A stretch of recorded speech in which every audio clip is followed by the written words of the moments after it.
तो आपको बताएं कि बड़ी खबर दिल्ली से आ रही है और यह है राजस्थान की सियासत को लेकर कांग्रेस की अहम बैठक में बड़ा फैसला हुआ है। सूत्रों से खबर यह आ रही है कि राजस्थान विधानसभा का चुनाव गहलोत की अगुवाई में ही लड़ा जाएगा। आपको बताएं कि आज एआईसीसी में कांग्रेस अध्यक्ष मल्लिकार्जुन खड़गे, राहुल गांधी और पायलट समेत राजस्थान कांग्रेस के कई नेताओं की बैठक हुई। सीएम गहलोत भी बैठक में वर्चुअली जुड़े। जरा समझते हैं कि आखिरकार क्या चल रहा है इस सियासी हलचल में। हमारे साथ जी मीडिया संवाददाता शशि मोहन शर्मा है। शशि, दिल्ली में राजस्थान के नेताओं की जो बैठक हुई है, जरा आपसे अपडेट जानना चाहेंगे, क्या हुआ है? स्वाति, देखिए तकरीबन 4 घंटे तक बैठक चली और बहुत रोचक पहलू ये देखिए कि बैठक में जो शामिल होने वाले नाम थे उनके संख्या 36 का फिगर बैठ रहा था। भले आंकड़ा अभी सचिन पायलट और अशोक गहलोत में ही 36 का चल रहा हो, लेकिन कांग्रेस की बैठक में शामिल होने वाले नेताओं की संख्या भी 36 की थी पेपर पर। हालांकि बीडी कल्ला और हेमाराम चौधरी जो दोनों मंत्री हैं, एक पूर्व अध्यक्ष भी हैं पार्टी के, एक पूर्व में सीएलपी लीडर हैं, दोनों नहीं पहुंच पाए किसी कारण से।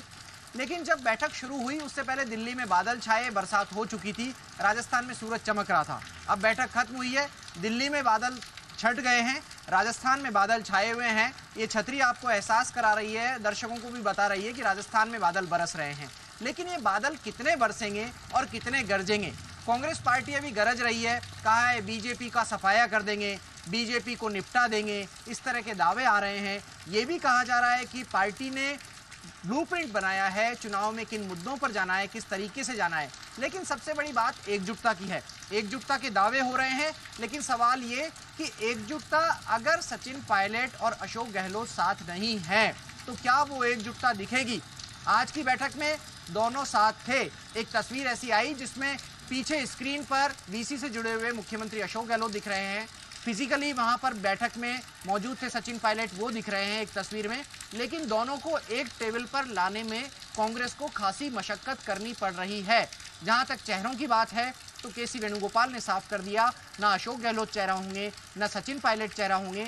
राहुल गांधी के अगुवाई में ये चुनाव लड़ा जाएगा, मल्लिकार्जुन खड़गे की अगुवाई में चुनाव लड़ा जाएगा। जब चेहरे पर बार बार सवाल हुआ तो वेणुगोपाल ने कहा कि जो मुख्यमंत्री होते हैं उनका चेहरा आगे होता है, लेकिन पार्टी कभी भी मुख्यमंत्री का फेस डिक्लेयर करके चुनाव नहीं लड़ती। आज की बैठक के 3 महत्वपूर्ण मुद्दों की बात कर लें तो वेणुगोपाल ने कहा पार्टी सिर्फ और सिर्फ जिताऊ चेहरों को टिकट देगी। ये जिताऊ चेहरे कौन होंगे यह सर्वे से तय होगा। सर्वे का एक चरण पूरा हो चुका है, दूसरा चल रहा है। दूसरी महत्वपूर्ण बात रही कि चुनाव से 2 महीने पहले कांग्रेस पार्टी अपने प्रत्याशियों के नाम घोषित कर देगी। बहुत महत्वपूर्ण बात है। अगर ये हुआ तो कांग्रेस के इतिहास में पहला मौका होगा राजस्थान में जब विधानसभा चुनाव से 2 महीने पहले कांग्रेस पार्टी अपने प्रत्याशियों के नाम घोषित कर देगी। अब से पहले ऐसा कभी नहीं हुआ। आखिरी लम्हे पर कई बार तो टिकट में लिस्ट में नाम आने के बावजूद टिकट कट गया और दूसरे प्रत्याशी को टिकट दे दिया पार्टी ने, ऐसा भी घटनाक्रम हुआ है। और तीसरी बात, जो आरपीएससी के मेंबर्स हैं उनकी नियुक्ति को लेकर क्राइटेरिया सरकार तय करेगी। ये वो मांग है जो सचिन पायलट ने 5 दिन की पदयात्रा के बाद समापन सभा में उठाई थी। उन्होंने आरपीएससी को भंग करने, बेरोजगारों को मुआवजा देने की मांग उठाई थी। लेकिन उन मुद्दों में से आरपीएससी के सदस्यों के अपॉइंटमेंट में क्राइटेरिया तय करने की बात अब आई है। सब एकजुटता की बात कर रहे हैं और सरकार की योजनाओं के आधार पर चुनाव लड़ने की बात कर रहे हैं। कहना है कि जो गरीब से गरीब व्यक्ति है उसके हित के लिए सरकार ने जो योजनाएं शुरू की हैं उनके आधार पर जनता के बीच वोट मांगने जाएंगे और बीजेपी को हराने की बात कही है। जी स्वाति।